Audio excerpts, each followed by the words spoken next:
What's your name and what's your game? My name is Patrick Morgan. I run a studio called Galvanic Games, and our game is called Gurgamoth.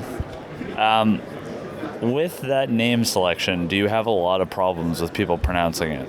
Yeah, we do. We've heard Gurgamoth and a bunch of other just like weird mispronunciations. It's actually kind of challenging for us. When people see the name, they understand it for the most part, but like in speaking it to people, we often just have to show them a card for the game for them to get it. And it's Gurgamoth, Gurgamoth, not Gargamoth. not Gargamoth. So I even had it wrong. Yeah, So you guys just released on Steam.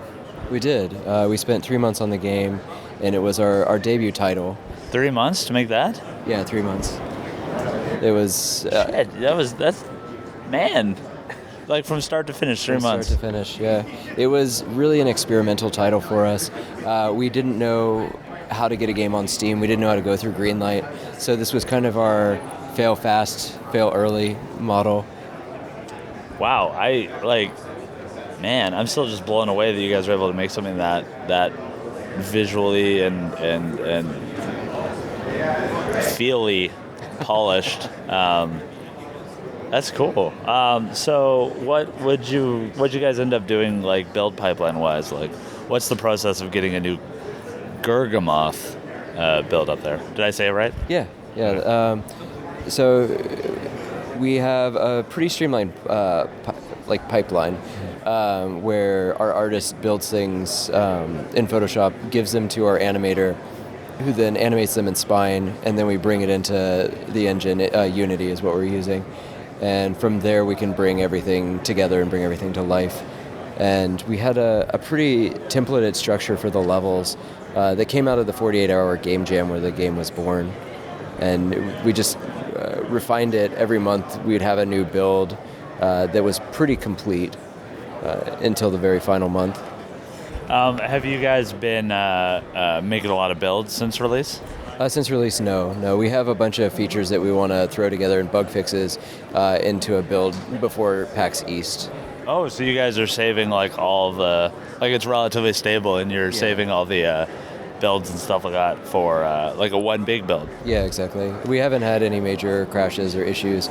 We have a lot of little like minor glitches, but none of them destabilize the build.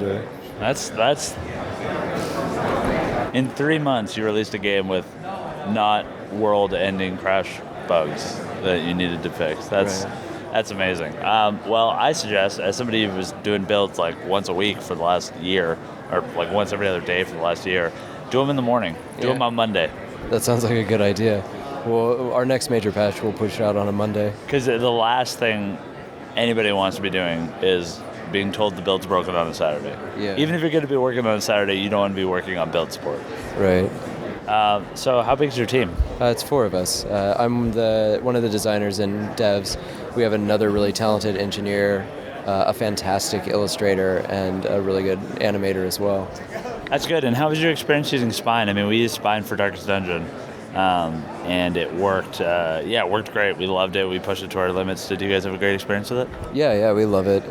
We want to optimize it a little bit for our next game because we're going to have a lot more animated objects on the screen at a given time. Did you guys use... I mean, we didn't have performance issues at all just because of, I think probably because it was like a native C++ application and also just like pretty simple 2D OpenGL rendering. So that thing went crazy. Like Brooks Gordon had like monsters with like 280 bones and stuff like that. That's awesome.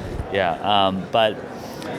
did you guys do anything with the event system? Like, I found it really interesting. Like, you could throw events from the animation into code. No, we haven't really experimented with that much. I feel like we aren't pushing Spine to its limits yet, but I think that's what we want to move towards next. Because especially like being able to swap out different sections of each animation and like vary enemies based on like just by trading out different limbs and different heads and stuff like that. Like we think that would be like an awesome way to push it to the next step. Yeah, that's cool. So are you planning on any jokes with your build notes? No, but that's a good question. I'll try to work one in. I'm not necessarily endorsing it or anything. I was just curious. So, is this the most comfortable interview you've ever done? These beanbags are extremely cozy, almost too cozy. Yeah, I know. Like the levels are a lot lower, which I'll fix, but they're a lot lower than the stand-up interviews. What color are the beanbags? They are a royal purple. Do you feel like royalty right now? I do. This is posh. Yeah, you got a pretty posh pose going on. So thanks for being on the question bus. Thanks for having me. And do you have anything else you want to shout out or say? No, I don't. You don't have any social medias? Oh, you can follow us at Galvanic Games on Twitter and on Facebook as well. That's cool. Do you have an Instagram account? We do. I don't think we were very active on it, though. The best place to find us is on Twitter. Okay, that's good to know. I hope you have a good rest of the show. And what are you doing next?